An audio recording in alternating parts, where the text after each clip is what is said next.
ఒక విజయం సాధించి గర్వంగా ఒక కారులో ఇంటికి దజ్జాగా వెళ్తాం. కానీ నువ్వు జైలుకి వెళ్ళావు ప్రశాంత్. ఇక్కడ రాసింది ఇంకే ఇలా జరిగింది అంటూ నీలో నువ్వే మరి బాధపడకు. అంటే అది నీ అదృష్టమా దురదృష్టమా? ఆర్టిస్ట్ అవ్వాలి అనుకునేది నీ శాపమా అసలు?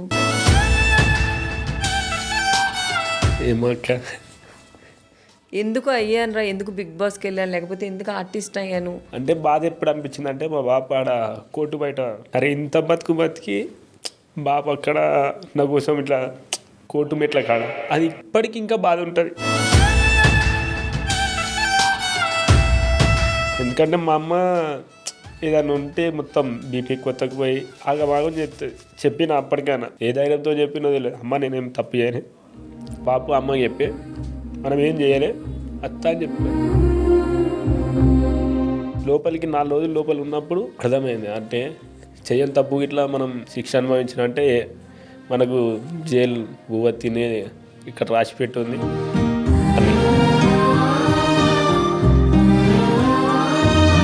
లోపల గిట్లా మనోళ్ళే ఉన్నారు. అన్న ఎవరు గెలిచిరు అన్న అనుకుంటా. అబ్బా, కానీ నేను ఒకటే అనుకుంటా, ఎంత శత్రువు అయినా సరే జైలుకి వెళ్ళొద్దు.